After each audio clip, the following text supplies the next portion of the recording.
What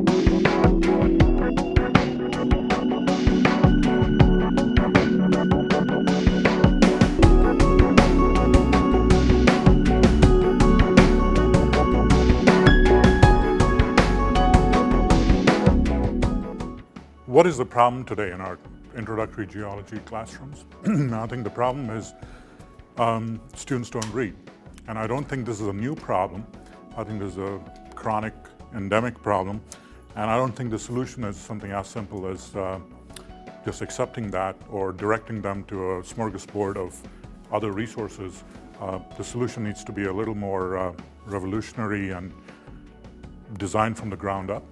And something as commonplace as a field trip, which is what got most of us probably excited about geology in the first place. So let's meet Bob. Well, the demographic of a student like Bob is they're really not interested in geology or in the physical sciences. They're there to take care of the general education requirement and are at best reluctant learners, and then their mindset is of a digital age, which is to say that while not everybody may be on Ritalin, but they do get distracted easily and are notorious multitaskers. A number of times that I've asked students to please put away your external gadgets and just focus on what I'm talking about, but you all know how that goes.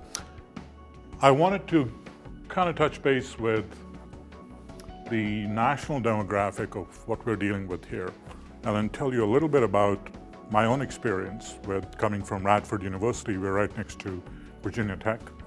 And my hope is that all of you will be able to recognize strands of similarity between your student population and my student population, and hence be able to relate to my experience with the virtual field trips better. We're about 10,000 students. I have taught for the past 15 years general education, Geology 100 class, typically between 100 to 150 students in a lecture auditorium setting, and some might claim that that's a very small number. I think anything above 20 students is a very large number. So we are dealing with large lecture classes. These students clearly have little to no interest in geology, or for that matter, in the physical mathematical sciences. And at least in our Radford population, less than 10% have been to a national park outside of Virginia.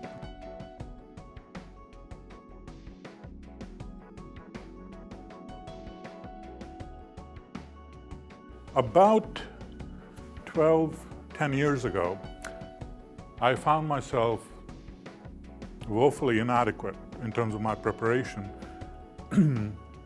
When I finished my PhD, I wasn't required to take a single course in education. And yet, straight out of almost social hibernation in your PhD labs, to where I wouldn't see a person for days at an end, I'm suddenly in front of 400 students in a large auditorium setting, and I'm supposed to recruit majors and excite students, or at the very least, have a meaningful impact for what might be very well their last brush with science. So what I did next was, before jumping on the multimedia bandwagon, I essentially spent the next 2 years in the library reading up on psychology of education. I just didn't want to do what everybody else was doing because there was everybody else doing it. I wanted to confirm for myself what data do we have, qualitative and quantitative, so that I can go into preparing whatever it would be. At the time, I wasn't sure if it would be virtual field trips or what, but I would have the pedagogical underpinnings very familiar. And what I found was that students, each one of us, in fact, has a series of intelligence types. And the work of Howard Gardner out of Harvard over the past 15 years now has developed over time his rubric of 8 multiple intelligence types, and that to communicate content to all of these intelligence types in a classroom, such as the 150 student classroom, we ought to be able to communicate content in a variety of formats, such as text being one of them, video, interactivity, and so on and so forth. So that right there was something very important for me to understand, that everybody else does not learn the way I do. And therefore, I cannot simply repeat the pedagogical experience I've had in the classroom and expect students of this age to understand that. We all know the problems students have with the traditional printed text. And my motivation then became, after shoring up on the education, pedagogy, and psychology of learning, well, what would be a meaningful way to create multimedia learning around? And I finally decided I'm just going to go with what's most familiar to me, and I'm going to go with what drew me to geology in the first place, which was a field trip in middle school. There are virtual field trips, and then there are really good virtual field trips. 20 years ago, you could find a virtual field trip with just a series of photographs and some captions and location text. But that's very different from what we have today. And as you'll play with this virtual field trip in a few minutes, you'll realize that the technology we have access to and can leverage to communicate geological content using 360 panoramas. High resolution is no longer 1 or 2 megabytes. High resolution can be 15 to 20 megabytes, where you can literally zero in to a remarkable resolution, where upload times of video files is not minutes anymore, it's a few seconds. Students in dorm rooms and apartments have faster internet download times than the average person, because most campuses are very aware of providing that to meet their extracurricular needs of YouTube and whatnot. The point being that we have technology that is truly come of age, and we can do things with it which we could not just 3 or 4 years ago. The problem with technology is that it's very fragmented.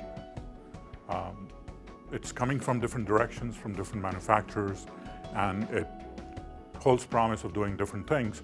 But for us in the education field, we find ourselves a little tired out as this constant onslaught of, okay, now there's Gigapan, where you can zoom in from a mile away and deal with 30, 40, or 300, 400 megabyte files. Do we want to subject our students to that? And I think there's dangers there, along with advantages. There are animations, there are videos, which a lot of publishers will bring in from different sources and schlep with their books and say, here's a DVD, it'll have all these animations and Google Earth and Gigapan. It is overwhelming. And what I wanted to do was kind of start from ground zero. Just start from scratch and clear my desk space and think to myself, if I could do 360 panoramas, if I could do high resolution zoom in, zoom outs, have animations or videos with narrative, how would I most effectively mimic a field trip experience, which with today's technology will provide our students as close to, or the next best thing to being there.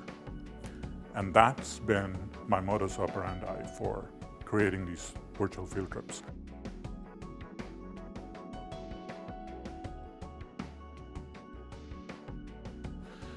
And I think the most important thing with this is that unlike the Gigapan or just a series of unrelated animations, students, to my mind, with all due respect to them, are in the evolution of learning in life are like children.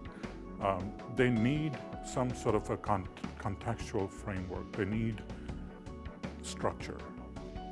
But at the same time, we're dealing with a generation which is so primed for exploration and free discovery that we can't lock them down and expect them to enjoy something. So there's that empowerment factor that comes in.